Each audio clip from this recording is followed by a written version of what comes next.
Bismillahirrahmanirrahim. Assalamualaikum warahmatullahi wabarakatuh.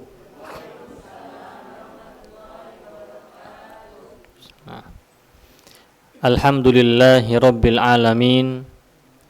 Wassalatu wassalamu ala rasulillah sayyidil mursalin al-awwalin wal akhirin wa ala alihi wa ashabihi wa man tabi'ahum bi ihsanin ila yaumiddin.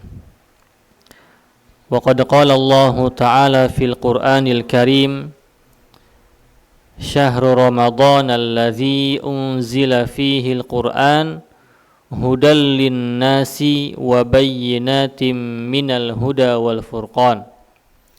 Amma ba'd.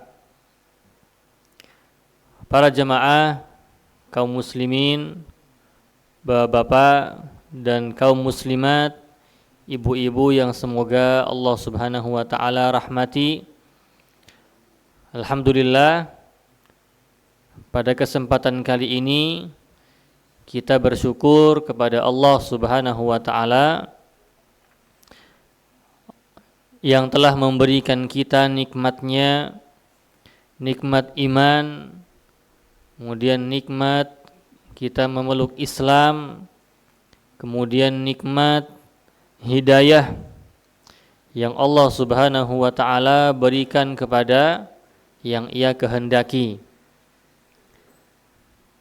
Sehingga dengan hidayah ini kita bisa menjadi beda antara kaum muslimin dengan kaum kufar, yaitu dengan hidayah ini.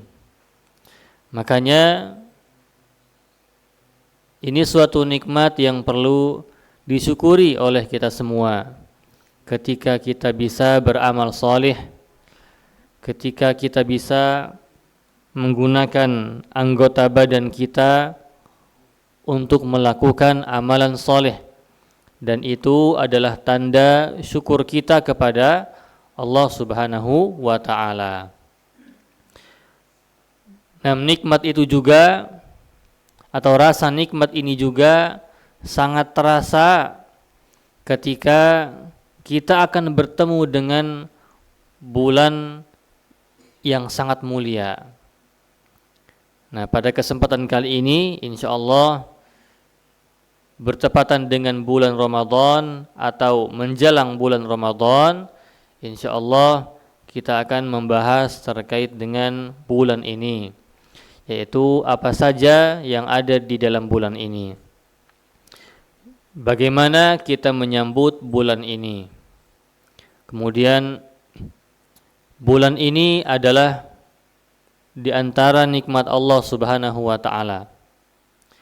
Kemudian juga bulan ini mempunyai keutamaan-keutamaan yang sangat besar, berbeda dengan bulan-bulan yang lainnya. Insyaallah kita akan bahas di poin-poin yang sudah kita sebutkan tadi. Menjelang bulan Ramadan, kita katakan bahwasannya bulan Ramadan itu seperti tamu yang sangat mulia yang akan kita sambut. Jadi kita membayangkannya ketika datang Ramadan itu sebagai tamu yang sangat mulia yang harus kita sambut dengan persiapan yang matang. Nah, bagaimana kita menyambut tamu yang mulia ini? Dan tamu ini hanya datang 1 tahun sekali. Dari 360 hari bulan Hijriah, bulan Ramadan hanya mendapatkan porsi 29 atau 30 hari dari bulan Hijriah tersebut. Maka bagi siapapun dari kaum muslimin, bapak-bapak, ibu-ibu, yang Allah berikan kesempatan sekali lagi untuk bertemu dengan bulan Ramadan, maka ingatlah, ini adalah sebuah kenikmatan yang besar ketika kita bertemu dengan musim-musim ibadah. Kalau kita lihat banyak di kalangan manusia yang mungkin berangan-angan untuk bertemu kembali di bulan Ramadan. Angan-angan ini muncul setelah Ramadan sebelumnya. Ketika bulan Syawal, karena Ramadan bulan yang berkah, ia bisa memanfaatkan Ramadan yang lalu, maka ia berangan-angan lagi, semoga saja saya mendapatkan Ramadan di tahun yang akan datang. Namun banyak orang yang seperti itu tidak Allah Subhanahu wa taala berikan. Maka dari itu kita di sini yang umurnya masih Allah kasih kesempatan, yang umurnya masih Allah berikan kepanjangan, semoga saja kita nanti bertemu dengan bulan Ramadan, bulan yang itu menjadi nikmat yang besar bagi kita semua. Bulan yang kita tahu bulan di situ ada pengampunan dosa, pengangkatan derajat, ya, pengelipat gandaan pahala, bahkan kita dimudahkan oleh Allah untuk beramal soleh, musuh-musuh kita dibelenggu. Nah, untuk menyambut bulan Ramadan ini, maka kita harus tahu dulu status bulan Ramadan ini bulan apa. Di dalam Al-Quran, Allah Subhanahu wa ta'ala menyebutkan bulan ini sebagai Syahrun Mubarak. Dalam ayat yang sempat kita baca di awal pertemuan ini, di surah Al-Baqarah ayat 185, Allah Subhanahu wa ta'ala berfirman, Syahru Ramadan alladzi unzila fihi al-Qur'an hudal linnasi wa bayyinatim minal huda wal furqan. Yang artinya syahrul Ramadan, yaitu bulan Ramadan, alladzi unzila fihi al-Qur'an, yang di dalamnya itu diturunkan Al-Qur'an. Hudal linnas, untuk menjadi petunjuk manusia. Wa bayyinatin, untuk menjadi penjelas bagi manusia. Minal huda wal furqan, dan untuk menjadi pembeda mana yang hak, mana yang benar, mana yang batil, mana yang salah. Nah, dengan diturunkannya Al-Qur'an di bulan Ramadan itu, maka bulan Ramadan menjadi bulan yang sangat berkah sekali.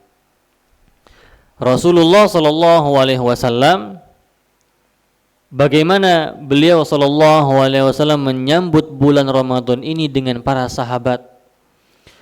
Rasulullah sallallahu alaihi wasallam mengatakan kepada para sahabat, "Hadza Ramadan," atau "Qad ja'akum Ramadan, syahrun mubarak," kata Nabi sallallahu alaihi wasallam. Jadi sebelum Ramadan datang, Nabi SAW mengiming-imingi dulu sahabat, ini akan datang bulan yang mulia. Hadza qad ja'akum Ramadan, akan datang kepada kalian bulan Ramadan. Bulan apa itu? Kata Nabi SAW, syahrun mubarak, bulan yang sangat diberkahi. Jadi ada sifatnya, syahrun mubarak. Atau kalau di istilah zaman sekarang itu ada yang mengatakan Ramadan Karim, Ramadan yang mulia. Nah, sebenarnya bulan Ramadan itu tidak mempunyai sifat mulia secara tersendiri, tapi bulan Ramadan itu mempunyai keberkahan, sehingga yang benar adalah syahrun atau Ramadan mubarak, Ramadan atau bulan Ramadan yang diberkahi oleh Allah Subhanahu wa ta'ala. Jadi siapa yang memberkahi Ramadan? Yaitu Allah Subhanahu wa ta'ala. Karena Allah yang memiliki keberkahan. Allah maha berkehendak memberikan keberkahan kepada siapapun itu. Mau kepada waktu, mau kepada tempat, mau kepada orang, ya terserah Allah Subhanahu wa ta'ala. Nah, di antara yang diberikan keberkahan waktu adalah bulan Ramadan. Syahrun mubarak. Iftaradallahu alaikum siyamahu. kata Nabi SAW. Di bulan ini diwajibkan puasa. Tuftahu fihi abwabul jannah. Dibuka pintu-pintu surga. Wa tughallaqu fihi abwabul jahim atau abwabun nar. Dan dikunci dengan sangat rapat. Jadi tadi disebutkan dalam kalimatnya pakai tufattahu atau tughallaqu. Jadi kata ini tidak sembarang dipilih oleh Rasulullah SAW. Jadi bukan hanya sekedar dibuka, bukan hanya sekedar ditutup saja, tapi dibuka secara lebar-lebar dan ditutup dengan rapat, bahkan digrendel. Wa tughallaqu fiha abwabul jahim. Di bulan Ramadan ditutup juga, dikunci juga pintu-pintu neraka. Wa tughallu fihi syayatin, dan diikat syaitan ketika itu. Dalam riwayat yang lain, wa tughallaqu fihi syaitan wa maradatul jin, dan syaitan dibelenggu bersama dengan penguasa-penguasanya. Fihi lailatun khairun min alfi syahr, di dalamnya ada malam yang lebih baik dari 1000 bulan. Man hurima khairuha faqad hurim. Barang siapa yang diharamkan untuk mendapatkan bulan atau hari tersebut atau malam tersebut, maka dia akan diharamkan. Nah, di sini hadis ini menunjukkan bahwasannya Rasulullah SAW menyambut bulan Ramadan ini dengan cara yang berbeda dari bulan-bulan yang lain. Mungkin di bulan Hijriyah, di 12 bulan Hijriyah itu ada bulan-bulan suci, Muharram, Zulqa'dah, Zulhijjah, dan juga Rajab. Itu bulan-bulan suci yang dilipat gandakan pahalanya dan dibesarkan juga ancaman dosanya. Tapi di luar 4 bulan itu ada bulan yang lebih mulia, yang sangat mulia, yaitu bulan Ramadan. Dan sikapnya Rasulullah SAW atau caranya beliau SAW menyambut bulan ini itu berbeda dengan bulan-bulan yang lain. Jadi dipersiapkan dulu sahabat. Wahai sahabat, sebentar lagi Ramadan datang. Ramadan itu ada apa saja? Bulannya berkah, surga dibuka, neraka ditutup, bahkan syaitan dan juga penguasa-penguasa jin syaitan semuanya dibelenggu. Maksudnya apa dibelenggu di sini? Ada yang mengatakan secara harfiah seperti itu, mengatakan ya memang benar dibelenggu. Secara hakikat benar-benar dibelenggu. Ada yang mengatakan maksud dibelenggu di sini adalah amalan-amalan kejahatan akan sangat berkurang. Kenapa berkurang? Karena banyak sekali amalan-amalan soleh yang muncul ketika itu. Dan memang euforia suasana bulan Ramadan itu sangat berbeda dengan bulan-bulan yang lain. Kalau di bulan yang lain biasanya orang-orang lebih berani untuk melakukan maksiat. Orang-orang yang melakukan maksiat besar atau dosa besar pun di bulan Ramadan mikir-mikir mau melakukan dosa, mau melakukan maksiat. Akan berhenti sejenak di 1 bulan itu. Ya, karena ada rasa penghormatan kepada bulan ini. Nah, apalagi nanti orang-orang solehnya akan lebih giat lagi untuk melaksanakan ibadah di bulan Ramadan. Makanya kata Nabi SAW, wa tughallu fihi syayatin. Syaitan itu dibelenggu. Ada yang mengatakan benar-benar dibelenggu oleh Allah Subhanahu wa taala, enggak bisa bergerak. Ada yang mengatakan ini kinayah, ini hanya sekedar gambaran saja. Gambaran di bulan Ramadan itu sedikit sekali keburukan-keburukan, walaupun memang nanti ada keburukan-keburukan yang akan muncul karena dari syahwatnya manusia. Karena musuh manusia bukan hanya syaitan saja, akan tetapi ia punya musuh di dalam selimutnya, yaitu hawa nafsunya, Innan nafsa la ammaratum bisu. Sungguhnya nafsu ini akan selalu menggoda untuk melakukan hal-hal keburukan. Jadi seperti itu Nabi SAW menyambut bulan Ramadan. Sehingga kita pun harus mempersiapkannya. Apa yang harus kita persiapkan sebelum bulan Ramadan? Maka persiapkanlah hati kita untuk membersihkan hati kita yang mungkin masih yang masih nempel dengan sebuah kemaksiatan, atau hati kita itu yang belum nempel dengan sebuah amalan soleh. Maka gantungkan hati kita di satu atau di beberapa amalan soleh sebelum masuk bulan Ramadan. Ya, kira-kira atau kita hitung bulan Sya'ban adalah bulan untuk melatih diri kita, training dulu sebelum kita masuk ke dalam hal intinya. Pemanasannya itu ketika berada di bulan Sya'ban. Kalau orang tiba-tiba masuk bulan Ramadan hari pertama itu langsung semangat, langsung puasa, langsung baca Quran banyak, kemudian langsung sholat tahajud, sholat tarawih, semuanya dilakukan. Terkadang hal tersebut tidak menjadi konsisten. Kenapa? Karena sebelumnya itu belum menjadi kebiasaan bagi dirinya. Karena belum terbiasa, hanya karena suasana yang mendorong dia untuk melakukan ibadah. Dia beribadah di hari pertama, semuanya dimakan, semuanya diambilin.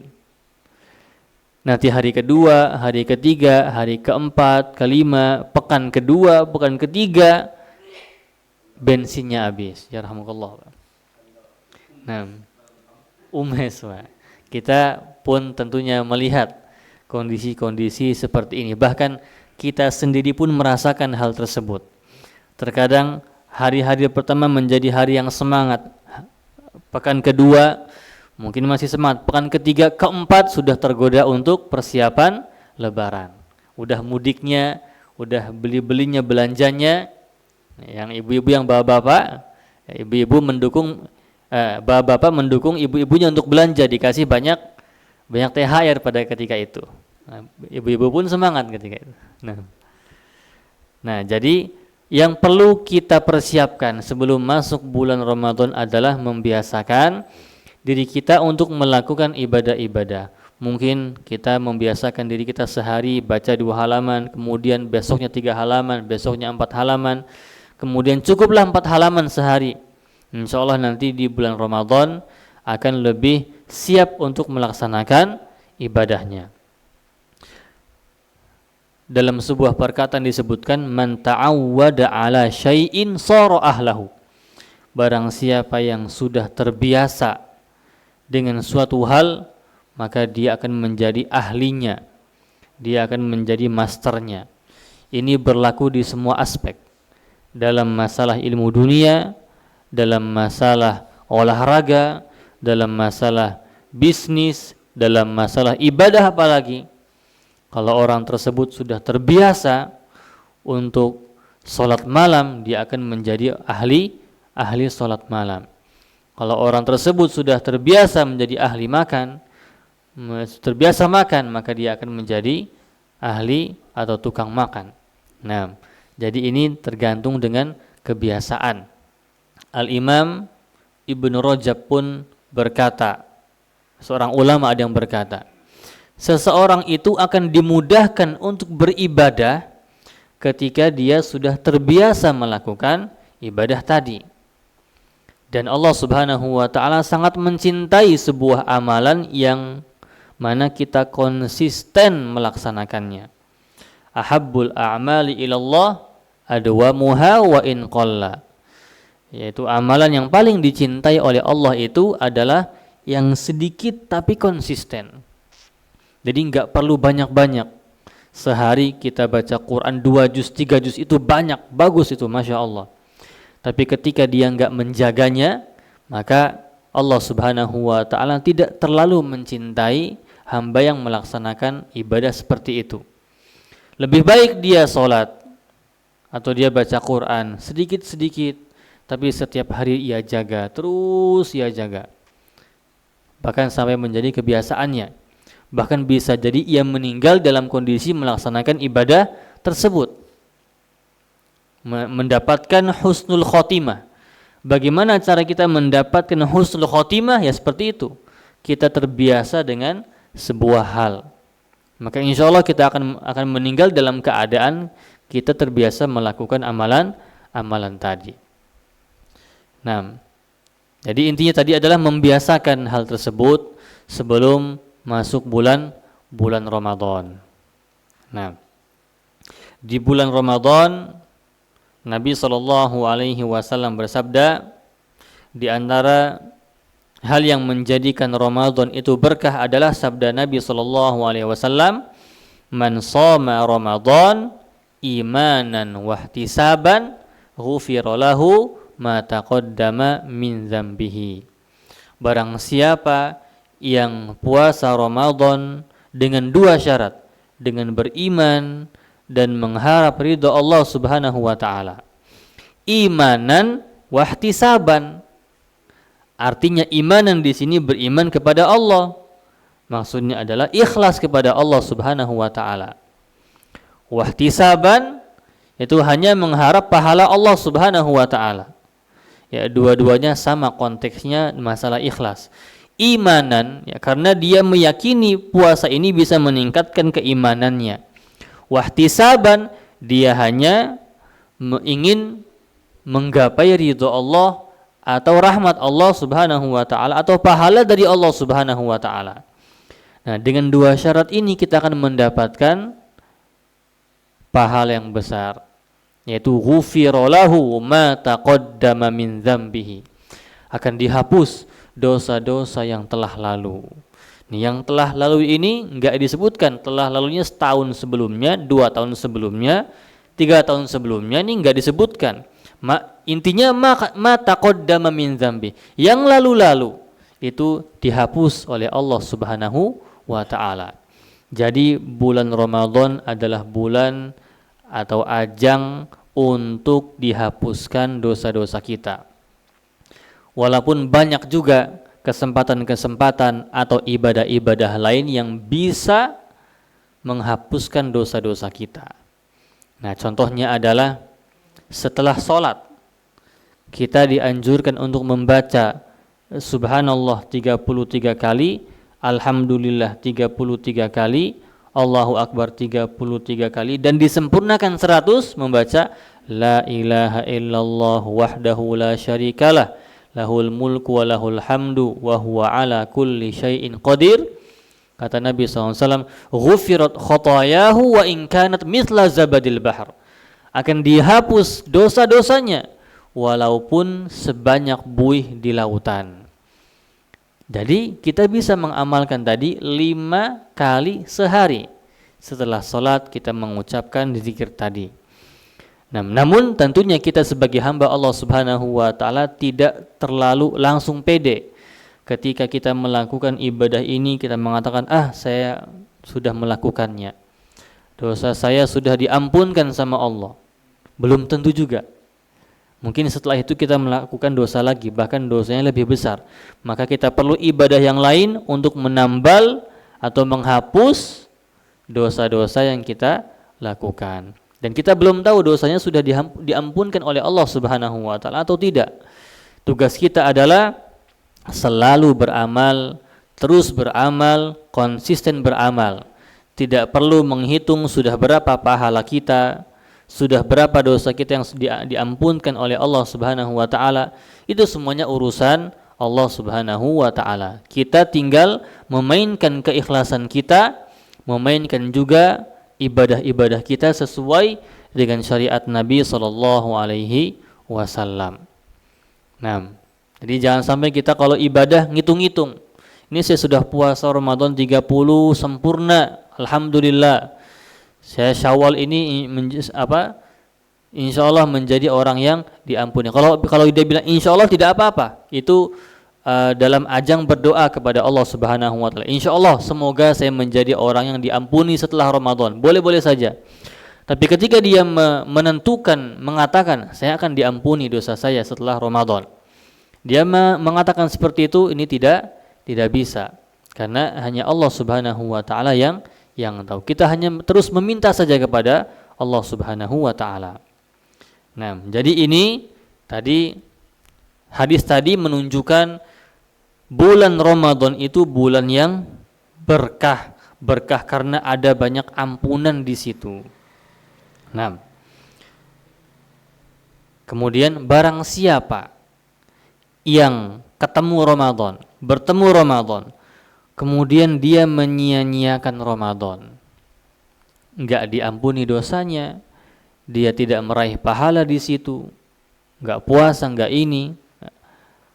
Dalam hadis Nabi SAW bersabda, Jibril alaihissalam pernah datang kepada Nabi SAW. Atani Jibril. Kata Nabi SAW, aku pernah didatangi oleh Jibril. Faqala, maka Jibril berkata, ya Muhammad, man adraka ahada walidayhi famata fadakhalan nar fa'ab'adahu Allah. Kata Jibril alaihissalam, barang siapa yang mendapatkan kedua orang tuanya, maksudnya yang sempat hidup bersama dengan kedua orang tuanya, tidak ditinggal meninggal ketika hidup, masih ada sempat bertemu dengan orang tuanya, kemudian orang tua yang meninggal tapi anaknya ini masuk ke neraka, fa'ab'adahu Allah, maka Allah akan menjauhkan dia. Maksudnya dia menyia-nyiakan waktu dia bersama dengan orang tua, enggak diberikan enggak memanfaatkan waktunya, maka Allah menjauhkan dia, Allah jauh dari dia. Faqultu amin, maka Nabi pun berkata amin, Nabi mengaminkan nih. Maka dia masuk neraka, amin. Jadi ketika ada ucapan Nabi SAW aminkan di situ. Ini kan bahaya. Ini amin untuk apa aminnya ini? Amin untuk mengijabahkan ucapan Jibril tadi. Orang yang sempat bertemu dengan orang tuanya kemudian masuk neraka, Allah jauhi, amin kata Nabi SAW. Terus orang yang kedua, man adraka syahra Ramadan famata falam yughfar lahu fa'udkhilan nar fa'ab'adahu Allah. Barang siapa yang ketemu Ramadan tapi enggak diampuni dosanya, maksudnya dia tidak melakukan sebab-sebab dosanya diampuni, biarin aja Ramadan, fa'udkhilan nar, kemudian Allah pun memasukkan dia ke neraka, maka Allah jauhi dia. Kemudian kata Nabi, amin. Amin, diaminkan lagi. Amin. Jadi semoga ini doa dari Rasulullah SAW. Orang yang ketiga yang terakhir, waman zukirtu indahu falam yusalli alaika famata fadakhalan nar fa'ab'adahu Allah. Kemudian orang ketiga itu yang bagaimana? Yaitu orang yang disebutkan nama Nabi SAW tidak berselawat kepadaku. Famata, dia meninggal dan dia masuk neraka, maka Allah jauhi. Faqul amin, maka aku pun berkata amin. Maka Jibril pun mengatakan amin. Jadi tiga orang ini diaminkan oleh Jibril dan juga Nabi SAW. Barang siapa yang ketemu Ramadan, Allah kasih umurnya lagi. Kalau misalnya umurnya sudah 50 tahun, berarti sekitar 40 kali atau 35 kali bertemu dengan bulan Ramadan. Sekali lagi ketemu lagi, besoknya ketemu lagi, tahun depan ketemu lagi, sudah 35 kali. Tapi setiap tahunnya enggak pernah melakukan amalan-amalan yang bisa mengampuni, yang bisa menghapus dosanya, maka takutnya dia mendapatkan doanya Rasulullah sallallahu alaihi wasallam. Dalam hadis lain Nabi sallallahu alaihi wasallam pun bersabda, "Raghima anfu rajulin." Celaka seseorang itu. Dakhala alaihi Ramadan, dia dapat Ramadan, summan salakho, kemudian Ramadan lewat, falam yughfarlah, tapi tidak mendapatkan ampunan dari Allah Subhanahu wa taala. Jadi sungguh merugi sebenarnya orang-orang yang melewati musim ibadah ini. Kapan lagi kita mau memaksimalkan ibadah kita? Kalau misalnya di musim ibadah juga kita tidak bisa memaksimalkan ibadah, apalagi di bulan-bulan yang lainnya. Kemudian sikap yang selanjutnya yang harus kita berikan ketika menyambut tamu ini adalah bergembira. Senang ketika ada syariat Allah yang datang kepada kita. Senang ketika ada perintah yang datang kepada kita. Senang ketika Allah Subhanahu wa taala melarang sesuatu. Jadi tidak ada gerumel di hatinya. Tidak mengatakan ini Ramadan akan menyulitkan pekerjaan saya. Ini Ramadan hanya menyulitkan kehidupan saya saja. Banyak orang seperti itu. Sehingga dia menghilangkan puasanya. Kenapa? Karena kerjaan saya capek. Bahkan kerjaannya sebenarnya tidak ada uzur untuk meninggalkan puasa. Kalau kerjaannya capek, coba lihat para sahabat. Nabi SAW itu perang Badar di bulan Ramadan. Sedang puasa ketika itu.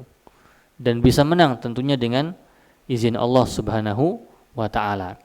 Maka tentunya kita tidak bermudah-mudahan untuk meninggalkan puasa Ramadan hanya karena kelelahan, hanya karena kerja kita berat. Insya Allah Allah Subhanahu wa ta'ala akan memudahkan kita dan Allah akan menggantikan kesusahan kita di dunia dengan kemudahan nanti di akhirat. Ini termasuk dalam dalil inna ma'al usri yusra.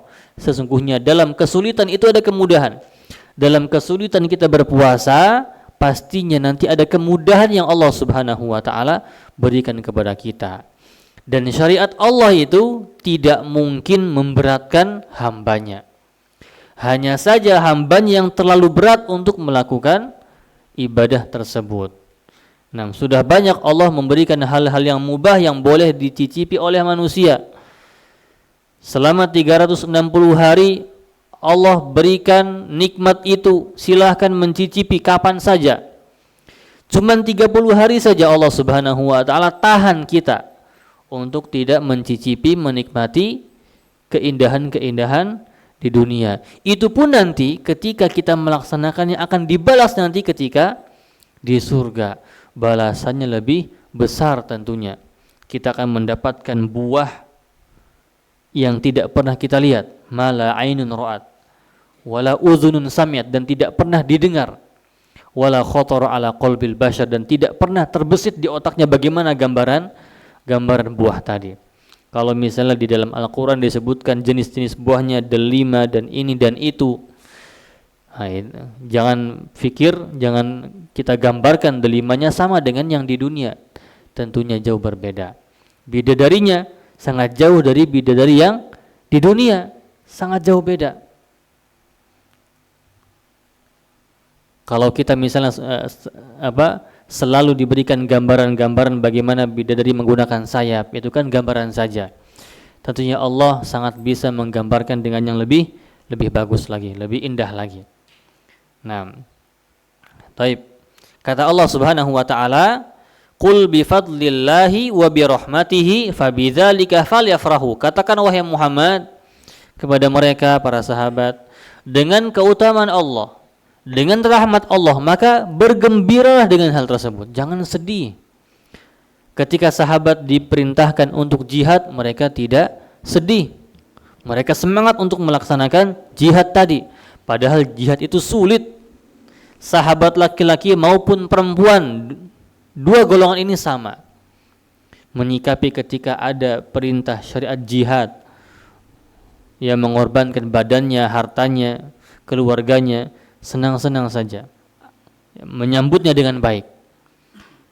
Karena mereka tahu di balik jihad itu ketika dia mendapatkan gelar syahid, tentunya ini gelar yang mulia di sisi Allah Subhanahu wa ta'ala. Nah, itu bagaimana kita menyambut bulan Ramadan.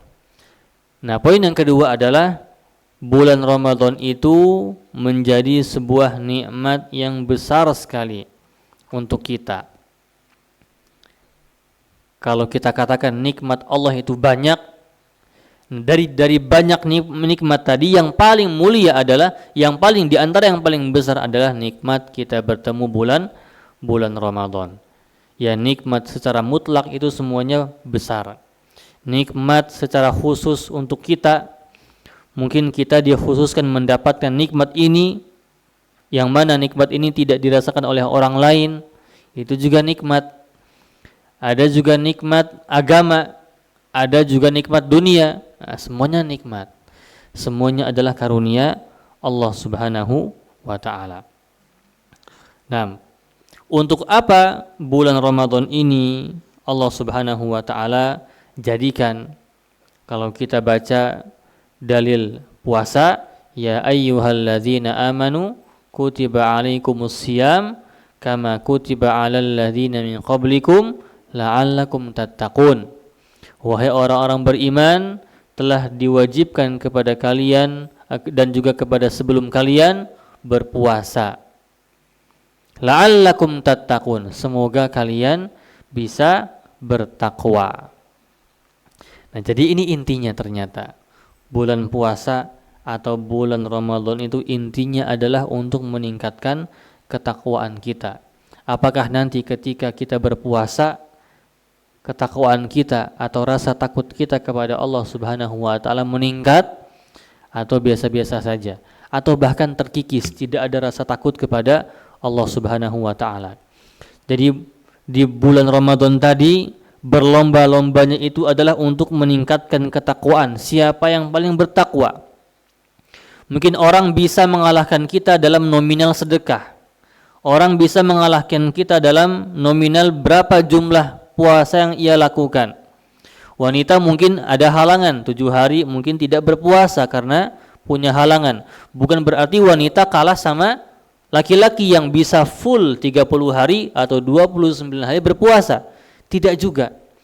Akan tetapi wanita, ibu-ibu itu bisa mengambil pahala di bulan Ramadan ketika mereka berhalangan. Ketika kita melaksanakan sebuah kebaikan di bulan Ramadan, tentunya kebaikan itu akan mendapatkan keberkahannya Ramadan. Jadi keberkahan Ramadan itu akan mengikuti kebaikan-kebaikan yang kita buat selama kita di bulan Ramadan. Bisa jadi wanita yang kurang puasanya 30 dikurangi 7, 23 atau 22 hari itu lebih maju atau lebih tinggi derajatnya. Lebih tinggi derajat daripada laki-laki yang bisa puasa full 1 bulan Ramadan, 29 atau 30 hari. Kenapa? Karena orang tersebut bisa memainkan keikhlasannya. Bukan hanya sekedar puasa menahan dahaga, menahan lapar, tapi puasa itu lebih dari itu. Kata Al-Imam Ibn Rajab rahimahullahu ta'ala mengatakan, idza sumta fasum sam'aka wa basaraka wa lisanaka minal ghibah wa a'dha'aka minal lahwi war rafath. Kata Ibn Rajab mengatakan, kalau kamu puasa, puasakan juga penglihatanmu, puasakan juga pendengaranmu, puasakan juga lisanmu, dan puasakan juga seluruh anggota kamu dari hal-hal yang tidak bermanfaat. Nah, ini ya baru yang namanya puasa dengan puasa yang tingkat yang tinggi. Yaitu ketika kita melaksanakan ibadah menggunakan derajat ihsan. Itu derajat ibadah yang paling tinggi. Yaitu ketika kita beribadah seakan-akan kita berada di hadapan Allah Subhanahu wa ta'ala. Kita puasa seakan-akan Allah melihat kita. Jadi kita pun takut. Ketika kita puasa kita menghibah, takut kita.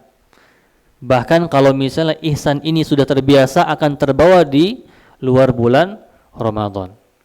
Kalau enggak bisa merasakan keberadaan Allah, maka ingatlah bahwasannya Allah Subhanahu wa ta'ala selalu mengawasi kita. Itu namanya amalan atau ibadah derajatnya derajat ihsan.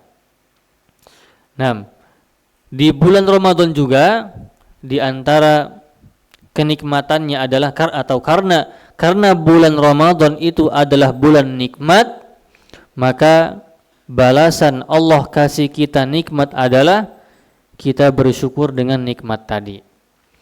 Nah, ada 5 kaidah supaya kita bisa merealisasikan, kesyukuran kita kepada Allah Subhanahu wa taala. Disebutkan oleh Al-Imam Ibnul Qayyim rahimahullahu taala. Ada 5 kaedah kita bisa bersyukur. Yang pertama, khudu'us syakir lil mashkur. Kita mengenal Allah dulu. Siapa yang memberikan kita nikmat ini? Kita harus tahu dulu supaya kita bisa bersyukur. Kemudian yang kedua, kita harus tahu bahwasannya hal ini adalah nikmat. Baru bisa kita syukuri. Kita harus tahu bahwasannya bulan Ramadan ini adalah nikmat. Kalau orang nggak tahu Ramadan ini adalah nikmat, nggak akan disyukuri. Ya sama seperti kita misalnya dikasih uang 100 juta dari orang lain. Nah, ketika kita nggak tahu orang yang memberikannya, kita pun sulit untuk bersyukur, sulit untuk berterima kasih. Ternyata orang yang kasih itu adalah orang yang dermawan misalnya, orang yang hebat misalnya. Itu akan lebih mudah untuk kita bersyukur. Kemudian uangnya ini ketika datang kepada kita, ketika dikasih, kalau misalnya kita nggak tahu ternyata ini adalah hadiah, kita pun nggak akan bersyukur. Ujuk-ujuk datang aja uang 100 juta ke kita. Kita nggak tahu ini apa ini. Apakah ini hanya uang titipan atau uang apa gitu. Nah, padahal orang yang ngasih itu mengatakan apa, ini hadiah untukmu. Tapi orang yang dikasih ini nggak tahu. Ini uang adalah uang dikasih. Dia belum tahu. Makanya dia nggak bisa bersyukur itu. Nggak bisa bilang ini kenikmatan, enggak. Nah, jadi ada dua hal ini. Pertama yang harus kita ketahui ketika kita mau bersyukur, yaitu kita mengetahui siapa yang memberikan kenikmatan tadi. Yang memberikan kenikmatan tadi adalah Rabbuna, itu Allah Subhanahu wa taala yang sangat banyak rezekinya, sangat dermawan, sangat pengasih, sangat penyayang kepada hambanya. Yang kedua, kita harus tahu juga hal itu adalah nikmat. Oh, Ramadan ternyata nikmat, benar juga. Oh, ternyata ibadah itu nikmat, benar juga. Maka dengan itu kita lebih mudah untuk bersyukur kepada Allah Subhanahu wa taala. Kemudian yang ketiga, cara kita bersyukur adalah dengan mengakui. Ya, bukan hanya mengenal saja, tapi mengakui bahwasannya itu adalah nikmat. Allah sang pemberi, kita tahu hal itu adalah nikmat dan kita mengakui itu adalah nikmat dari Allah Subhanahu wa taala. Bukan dari kita. Bukan dari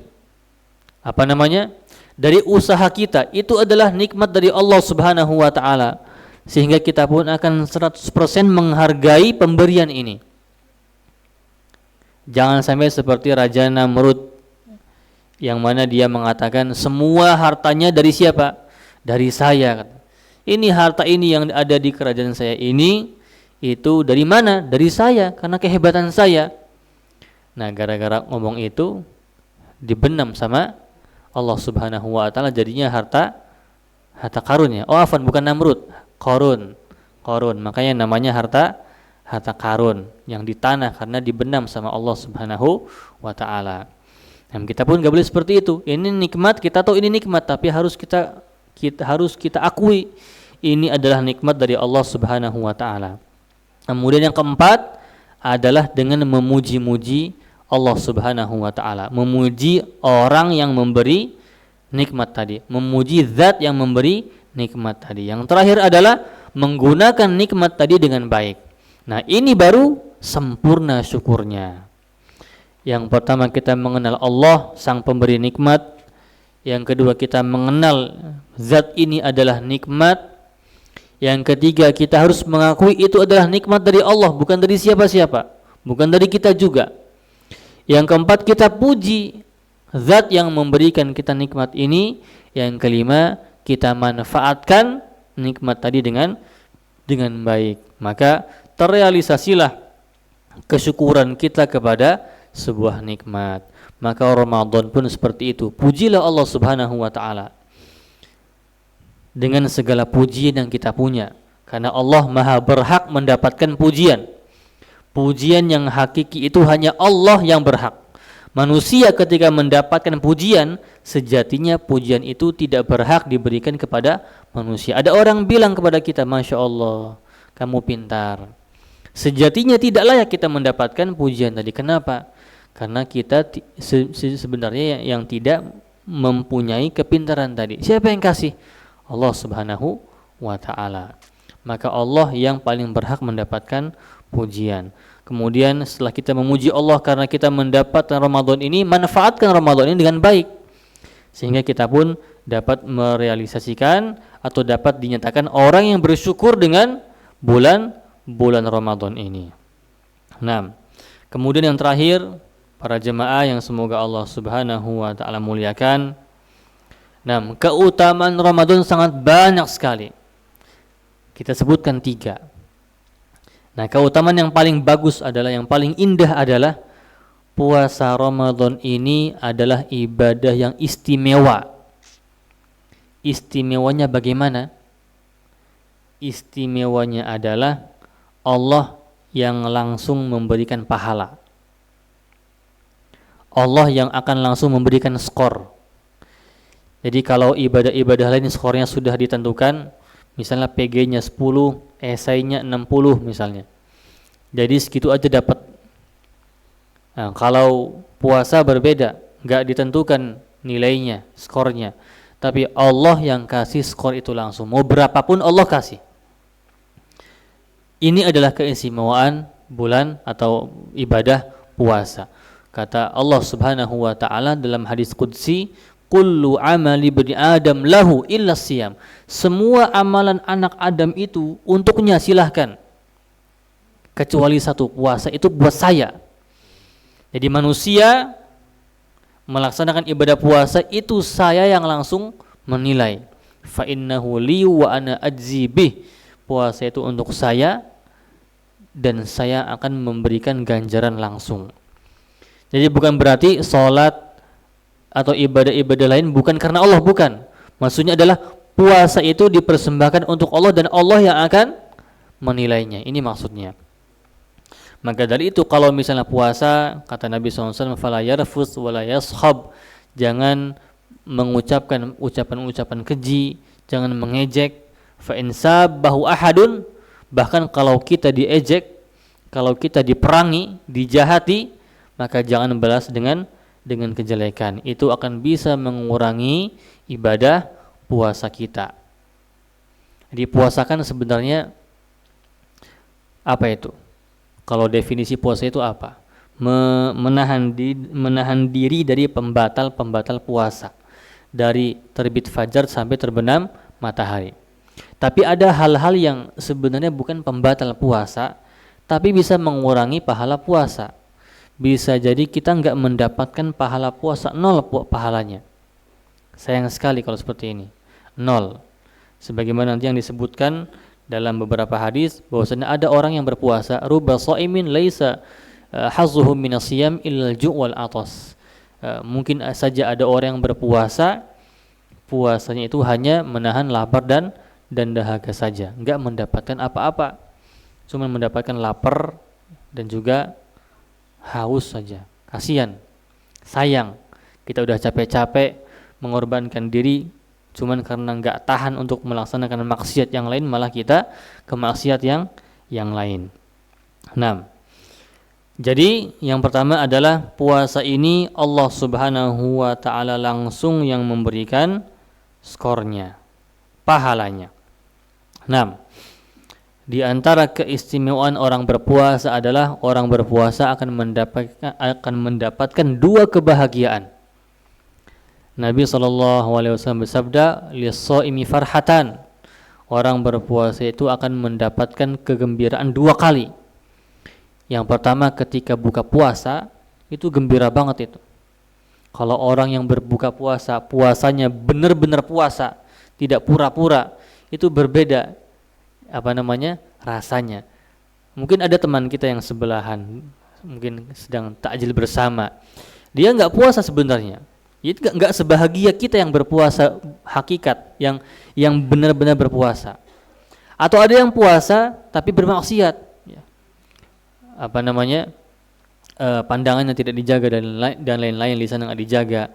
Itu berbeda dengan orang-orang yang puasanya benar-benar puasa. Alhamdulillah. Jadi dahaganya hilang, kemudian dia pun merasa memang benar-benar berhak dia mendapatkan buka puasa tadi. Ya, senang ketika buka puasa. Yang kedua, dia akan mendapatkan kegembiraan ketika dia bertemu dengan Allah Subhanahu wa ta'ala. Berbeda dengan orang-orang yang puasa tapi puasanya tidak benar, maka nanti tidak akan gembira ketika bertemu dengan Allah Subhanahu wa ta'ala. Yang terakhir, yaitu orang-orang yang berpuasa akan masuk ke dalam surga melalui pintu khusus, namanya Babur Royan, pintu Royan. Ini menjadi keistimewaan tersendiri bagi orang-orang yang ahli puasa. Jadi punya pintu khusus. Tentunya ini menjadi keistimewaan ketika ada sekelompok orang yang dibatasi, yang dibedakan sama orang-orang awam. Jadi orang-orang lewat pintu umum semua masuk, ya. Walaupun nanti endingnya sama, akhirnya sama, masuk ke surga, tapi cara memperlakukan orang-orang puasa itu beda, pakai pintu yang khusus, namanya Babur Royan. Dalam hadis Nabi SAW bersabda, Inna fil jannati baban yuqalu lahu Royan.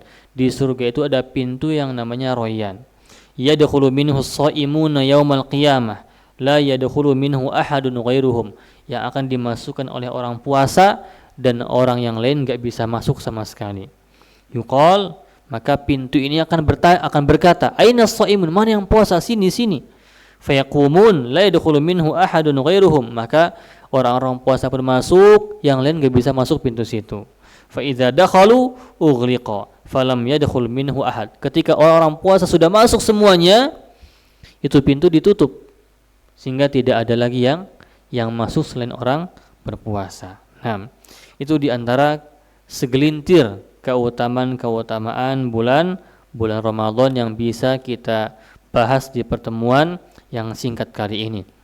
Kita berdoa kepada Allah Subhanahu wa taala ini seminggu sebelum Ramadan, berdoa kepada Allah Subhanahu wa taala supaya kita menjadi orang-orang yang bertemu dengan bulan Ramadan, dan kita berdoa ketika kita bertemu Ramadan kita bisa memaksimalkan Ramadan ini dengan baik, lebih maksimal dari tahun-tahun sebelumnya. Wallahu a'lam bishawab. Semoga materinya bermanfaat bagi kita semua dan kita bisa mengamalkan ilmu yang sudah kita dapatkan. Nah, seperti biasa silakan jika ada pertanyaan terkait dengan Ramadan atau terkait dengan puasa. Terima kasih Pak Ustadz, izin bertanya. Pak Ustadz. Ya, silakan. Semoga Pak Ustadz tidak bosan. Saya sering bertanya karena di usia saya yang sudah 58 ini ternyata saya masih harus banyak belajar Pak Ustadz. Masya Allah. Ya, sama kita juga bareng-bareng. Bismillahirrahmanirrahim. Assalamualaikum warahmatullahi wabarakatuh. Waalaikumsalam warahmatullahi wabarakatuh. Begini Pak Ustadz, kemarin saya lihat tausiah di YouTube bahwa wanita atau perempuan itu lebih afdol atau lebih banyak pahalanya kalau tarweh di rumah daripada di musola atau di masjid. Sedangkan saya kalau tarweh di rumah itu suka ngantuk Pak Ustadz, selain ngantuk juga nggak khusyuk. Lagi pula tarweh itu bagi saya adalah kangen gitu, apa ya, selama dari kecil itu kan saya udah biasa tarweh. Jadi kalau tarweh di rumah itu rasanya gimana gitu. Tapi kalau tarweh di musola atau di masjid ketemu ibu-ibu, nanti saling sapa, salaman gitu. Yang senyum, yang tadinya waktu siang jemedut karena lapar. Setelah ketemu ibu-ibu kita bisa tarweh bareng, bersama, rasanya kangen sekali. Walaupun kadang-kadang di musola juga kadang-kadang nggak khusyuk kalau kita sapnya di belakang karena kadang-kadang ada anak-anak yang berisik itu. Tapi bagi saya tarweh itu adalah apa ya, bikin kangen. Kalau setiap bulan puasa itu yang saya kangenin ya tarweh itu Pak Ustadz. Kak tarweh itu tarawih di mana gitu. Lagi pula kalau tarawih di rumah ibu-ibu nanti musolanya jadi sepi kalau nggak ada ibu-ibu. Mohon jawaban dari Pak Ustadz, bagaimana yang terbaik gitu Pak Ustadz. Terima kasih sebelumnya. Assalamualaikum warahmatullahi wabarakatuh. Waalaikumsalam warahmatullahi wabarakatuh. Jadi kalau nggak ada ibu-ibu musolanya sepi Pak. Nah, tapi untuk masalah ini terkait dengan mana yang lebih afdol untuk wanita sholat di rumahnya atau sholat di musola atau di masjid ya. Ini Nabi SAW itu punya dua hadis yang mengatakan terkait dengan hal ini. Yang pertama, hadis yang berkaitan dengan sholat wanita. Mana yang lebih baik tempatnya? Nabi SAW bersabda, sholat yang paling terbaik untuk wanita adalah rumahnya, dan lebih baik lagi di ruang tamunya, atau maksudnya di ruang yang lebih sempitnya, dan lebih baik di ruang kamarnya. Sehingga semakin sempit tempat tersebut, semakin tertutup tempat tersebut, semakin baik untuk wanita tadi. Kemudian ada juga hadis yang kedua, Nabi SAW bersabda, la tamna'u ima Allahi masajidallah. Jangan halangi wanita-wanita kalian ketika mau ke masjid. Maka dua hadis ini sebenarnya tidak bertentangan. Jadi tempat yang terbaik untuk wanita melaksanakan ibadah adalah rumahnya. Akan tetapi Nabi SAW tidak melarang wanita yang ingin melaksanakan sholat di masjid. Tentunya pahalanya itu kalau dihitung dari pahala jamaah akan mendapatkan pahala berjamaah di musola. Kalau misalnya di rumah, dia akan mendapatkan pahala sabda Nabi SAW yang pertama tadi, sehingga ibadahnya lebih baik. Nah, ketika dia ke musola, dia akan mendapatkan pahala sholat berjamaah. Tapi kalau misalnya bisa berjamaah di rumah bersama dengan keluarga, suaminya yang menjadi imam atau anaknya yang menjadi imam, maka itu dia bisa mengumpulkan dua keutamaan. Nah, ada seorang tabi'in, Bilal namanya, berkata, dia tuh tabi'in ini seorang yang sangat ngotot sekali untuk melarang wanita tidak sholat di masjid. Wallahi la namna'ahunna, demi Allah saya akan melarang mereka, kata Bilal. Nah, disempal oleh Abdullah bin Umar, anaknya Umar bin Khattab. Waihak, celaka engkau. Apakah engkau mengatakan sesuatu yang telah diizinkan oleh Rasulullah sallallahu alaihi wasallam? Jadi maksudnya apa? Tabi'in ini menginginkan kebaikan, menginginkan supaya wanita tidak keluar ke masjid karena bisa menimbulkan fitnah. Akan tetapi kata Ibnu Umar, kata Abdullah bin Umar radhiyallahu taala anhu, enggak bisa seperti itu. Memang benar akan menimbulkan fitnah, tapi ketika Nabi SAW mengatakan la tamna'u ima Allah masajidallah, janganlah kalian melarang istri-istri kalian atau wanita-wanita kalian untuk ke masjid, maka ya diperbolehkan, tentunya dengan syarat diizinkan oleh suaminya, dan juga dengan syarat tidak keluar dengan cara yang tidak benar. Contohnya tabarruj, dengan bersolek ya, atau menggunakan minyak wangi seadanya saja. Biarkan saja bajunya yang wangi dengan soft clean ya, tidak masalah kalau itu. Akan tetapi yang bermasalah adalah yang menggunakan minyak wangi atau yang bersolek. Intinya ketika wanita keluar itu tentunya akan menimbulkan fitnah, mau umurnya berapapun itu. Nah, mau umurnya berapapun itu, maka dari itu wanita juga perlu sangat berhati-hati ketika keluar. Nabi SAW pernah mengarahkan wanita untuk sholat subuh berjamaah. Maksudnya pernah mengizinkan para istri-istrinya untuk sholat subuh berjamaah bersama dengan sahabat. Maka Nabi SAW mengarahkan wanita untuk datang duluan. Untuk datang belakangan. Jadi sahabat semua datang dulu, berkumpul di masjid, kemudian wanita keluar di waktu-waktu yang gelap ya, dalam kegelapan mutalaffi'atin bimurutihin. Jadi dengan menutup bajunya dengan kain-kain. Maksudnya ditutup supaya tidak kelihatan. Kemudian setelah sholat, yang pulang duluan siapa? Wanita. Yakhrujna bigholas. Mereka pun keluar dari mushola masih dalam keadaan gelap. Adapun para sahabat tentunya biasanya menunggu terang dulu. Kemudian baru keluar dari masjid. Intinya adalah wanita tadi, istri-istri Nabi tadi diarahkan untuk langsung pulang dari masjid tadi supaya tidak bertemu dengan laki-laki. Intinya kita semaksimal mungkin, terutama wanita, untuk menjaga diri kita supaya tidak terjadi fitnah di antara masyarakat. Nah, itu intinya yang mana hukumnya boleh-boleh saja ketika seorang wanita sholat di musola, maka dia akan mendapatkan pahala berjamaah bersama-sama, dan tentunya setiap langkahnya pun akan ditulis oleh Allah Subhanahu wa taala. Satu langkah dihapus dosanya, satu langkah diangkat derajatnya. Kemudian bagi wanita yang ingin melaksanakan sholat tarawih di rumah, maka kata Nabi SAW itu lebih baik. Bahkan Nabi SAW berkata ini ketika berada di Madinah, yaitu yang mana di situ ada Masjid Nabawi yang pahalanya itu ketika sholat di Masjid Nabawi 1000 kali lipat.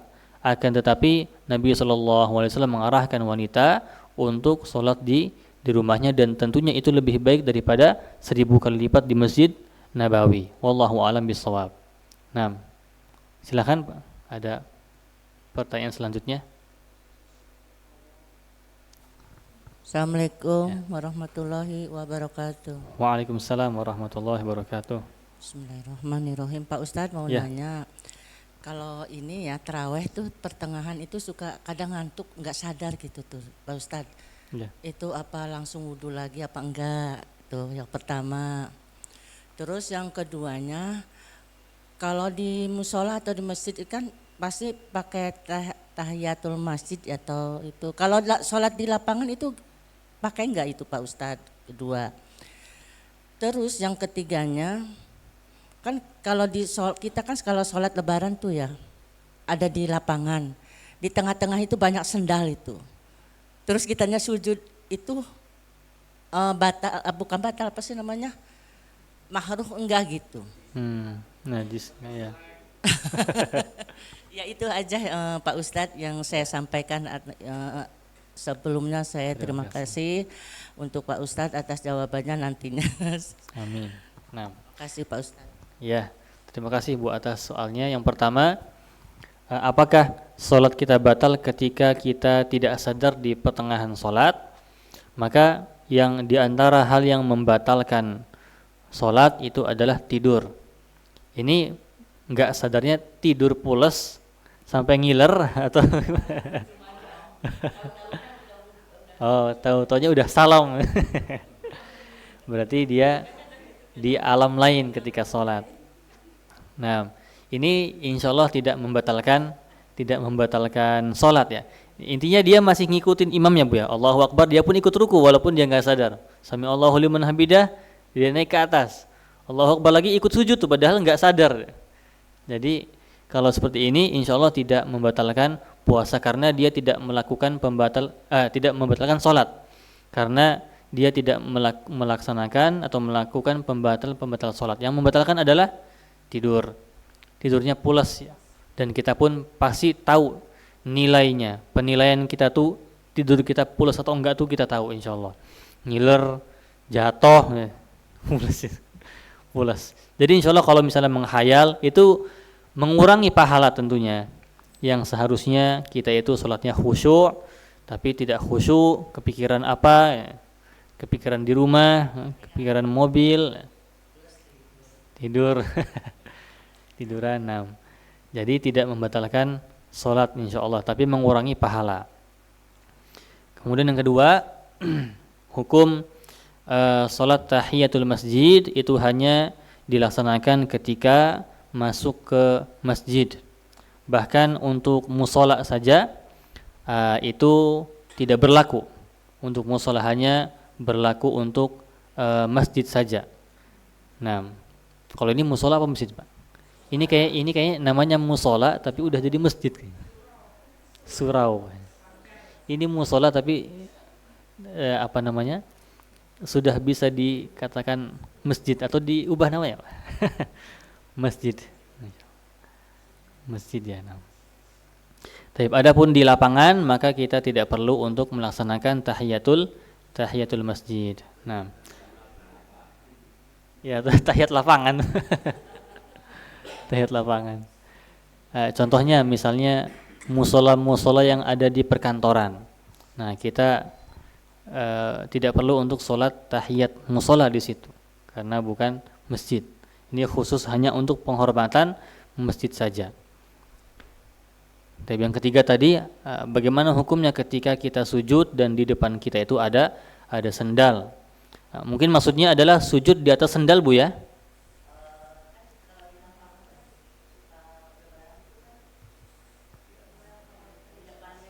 Ada sendal. Oh. Ya. Oh ya, berarti kita sujud di depannya ada sendal.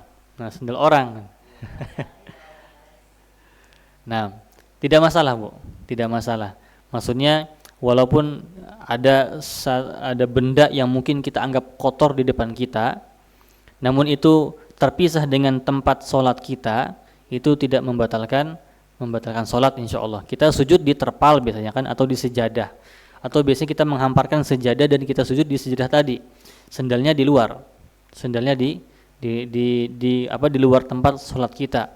Insya Allah itu tidak akan membatalkan atau tidak akan mengurangi pahala puasa, pahala sholat. Nabi SAW saja dulu sholatnya pakai sendal. Sholatnya pakai sendal. Bahkan kata Nabi SAW, khaliful majus, selisilah orang-orang majusi. Khaliful yahud, selisilah orang-orang Yahudi katanya. Karena mereka ibadahnya nggak pakai sendal. Kita pakai sendal kata Nabi SAW. Itu dulu di zaman Nabi SAW. Bahkan dalam riwayat yang lain, ketika Nabi SAW sholat, itu tiba-tiba di pertengahan sholat Nabi melempar sendalnya, maksudnya melempar sendalnya dengan kakinya. Kenapa? Karena Jibril ketika itu memberitahukan Nabi SAW di sendalnya ada najisnya. Sahabat pun ngikut aja. Jadi Nabi SAW melempar sendalnya, sahabat pun yang menjadi makmum itu sama ikutin, sendalnya dilempar. Nah, habis sholat sahabatnya bertanya, ya Rasulullah, kenapa engkau melakukan ini?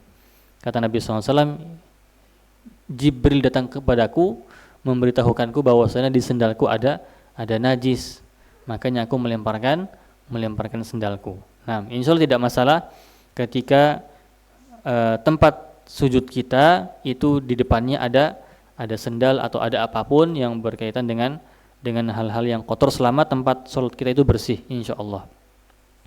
Baik, cukup insya Allah. Ada lagi pertanyaan? Izin Silahkan bertanya Pak Ustadz. Nah. Assalamualaikum warahmatullahi wabarakatuh. Waalaikumsalam warahmatullahi wabarakatuh. Saya izin bertanya, saya pernah dengar dulu kalau bulan puasa itu katanya setan-setan itu diikat ya Pak Ustadz, waktu zaman saya kecil sampai sekarang.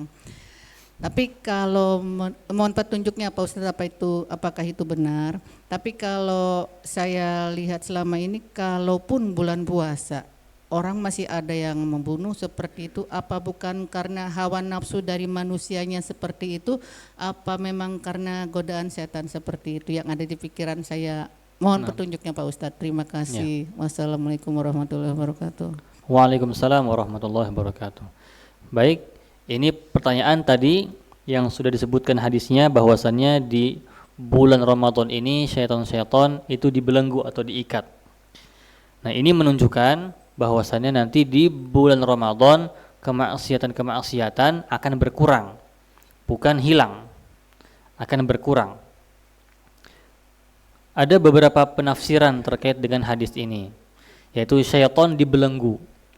Yang pertama adalah syaitan memang benar-benar dibelenggu semuanya, jadi nggak ada yang bergerak, sehingga yang menggerakkan manusia untuk melakukan kemaksiatan adalah hawa nafsunya. Nah, yang kedua penafsirannya adalah yang dibelenggu itu hanya setan-setan yang besar-besar saja, ketua-ketua setannya, pejabat-pejabatnya,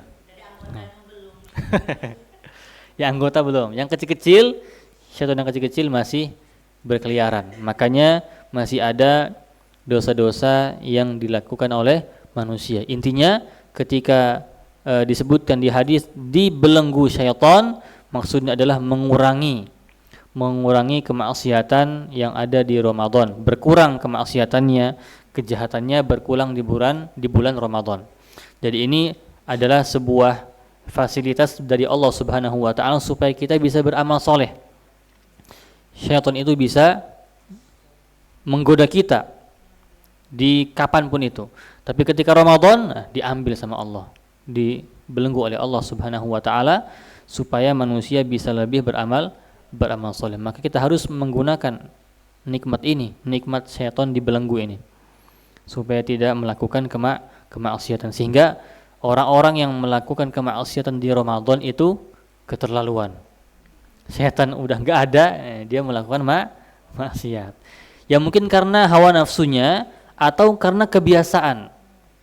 Itu dua faktor yang disebutkan oleh beberapa guru kita. Yang pertama adalah karena hawa nafsunya, dia punya hawa nafsu.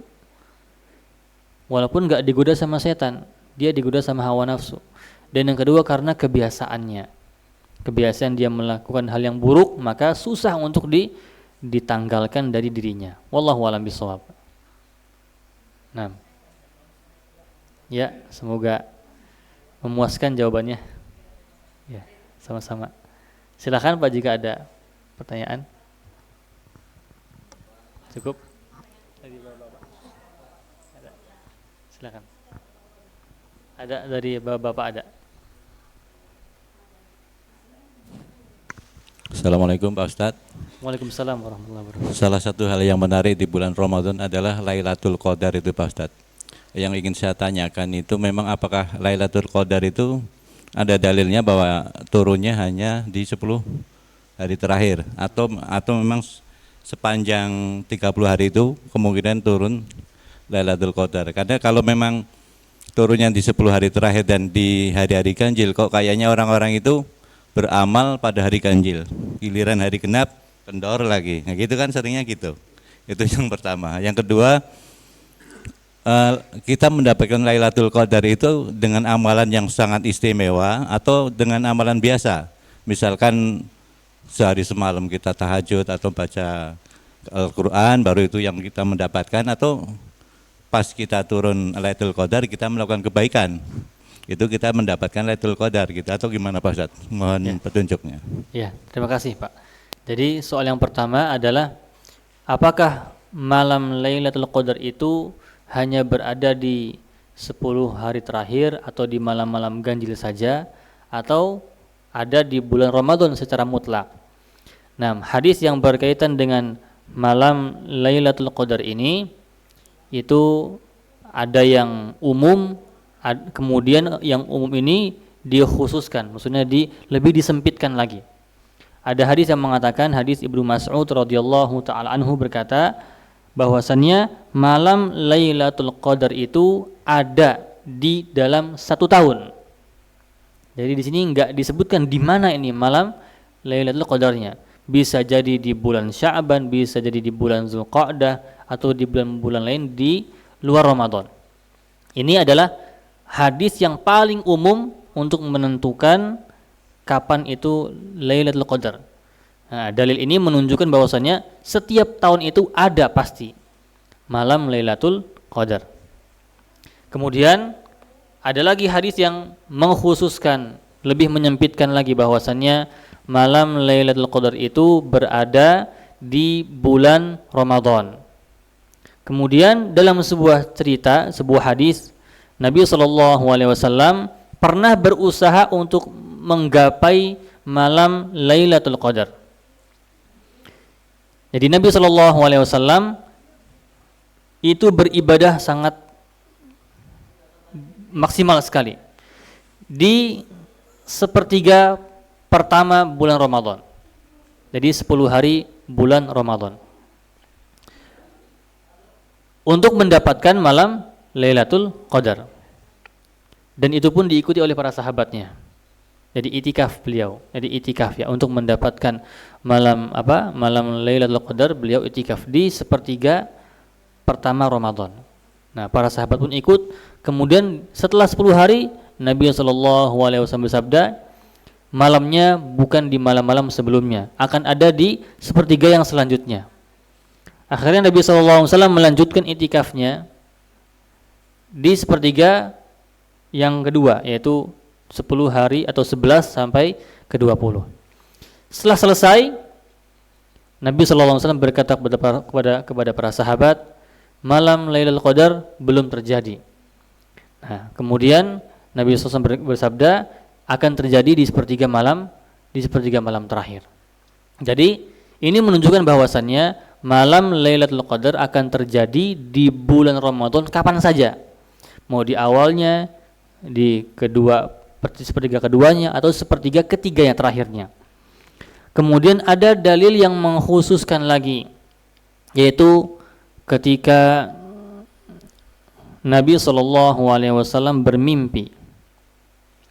Nah, Nabi SAW atau bukan sahabat yang bermimpi, yaitu siapa?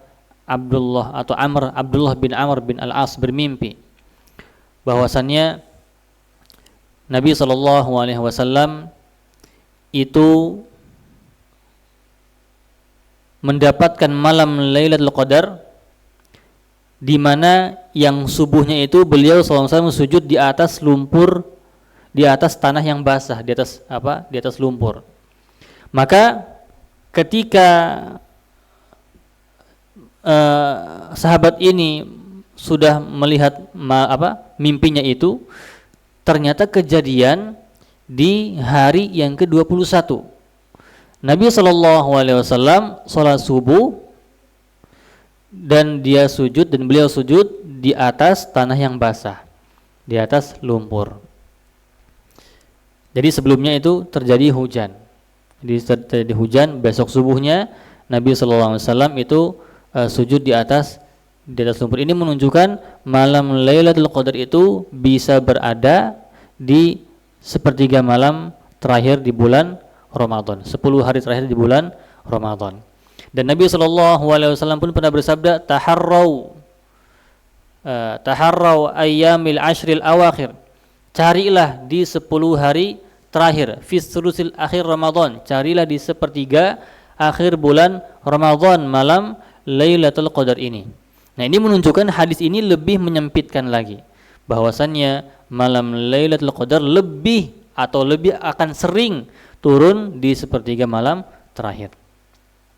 Nah, disebutkan lagi hadis yang lebih merincikan bahwasannya malam Lailatul Qadar itu akan terjadi di hari-hari yang ganjil, 21, 23, 25, 27 dan juga 29. Dalam sebuah hadis menyebutkan taharro, ya, ada kalimat taharro juga. Perhatikan malam-malam sebelum sehari Syawal, malam-malam sebelum 3 hari Syawal, sebelum 2 hari Syawal, sebelum 4 hari Syawal, sebelum 6 hari Syawal, dan sebelum 8 hari Syawal. Maksudnya adalah 29 berarti 2 hari Syawal sebelumnya, intinya menyebutkan yang ganjil-ganjil. 1 hari sebelum Syawal, ya, berarti kalau misalnya 29, 28, kalau misalnya 30 berarti 29, 27, 25, 23 dan 21. Jadi ini menunjukkan kerincian lagi, lebih perinci lagi, yaitu malam Lailatul Qadar akan terjadi lebih sering di malam-malam ganjil. Walaupun kita tidak pungkiri keumuman hadis yang sebelum-sebelumnya, bisa jadi di hari-hari genap, bisa jadi di sepertiga awal atau sepertiga 2 Ramadan, bisa jadi di bulan yang lain, bukan bulan Ramadan. Tapi itu sangat jarang sekali, karena sudah tertutupi oleh perincian hadis-hadis Lailatul Qadar itu terjadi di malam sepertiga terakhir bulan Ramadan. Nah, wallahu a'lam bishawab. Kemudian yang kedua, bagaimana cara kita mendapatkan malam Lailatul Qadar? Apakah ada ibadah yang istimewa untuk kita lakukan di malam Lailatul Qadar untuk mendapatkannya? Maka kalau misalnya kita melihat pedoman Nabi SAW, tuntunan Nabi SAW, beliau SAW itu beriktikaf di 10 malam terakhir, dan juga para istrinya itu selalu beriktikaf atau melanjutkan iktikafnya setelah beliau SAW meninggal juga. Jadi di antara ibadah yang bisa kita lakukan dan itu menjadi ibadah istimewa adalah kita iktikaf di masjid. Ya, malam harinya kita sempatkan untuk berada di masjid untuk beriktikaf. Walaupun kita juga bisa untuk mendapatkan malam Lailatul Qadar dengan ibadah-ibadah yang lainnya, dengan membaca Al-Quran, dengan bersedekah, dengan sholat, dengan memberikan kebaikan kepada orang lain, atau membantu orang lain, wanita misalnya, ibu-ibu, seorang istri membantu suaminya, atau yang sedang mendidik anaknya, menggendong anaknya, karena mungkin wanita punya banyak halangan. Laki-laki pun tentunya punya banyak halangan juga, kerjanya misalnya atau di dalam perjalanan. Maka semua orang berhak mendapatkan malam Lailatul Qadar, bukan hanya yang i'tikaf saja, akan tetapi semua orang yang menjadikan kesehariannya itu adalah ibadah, maka dia akan mendapatkan malam Lailatul Qadar. Wallahu a'lam bishawab.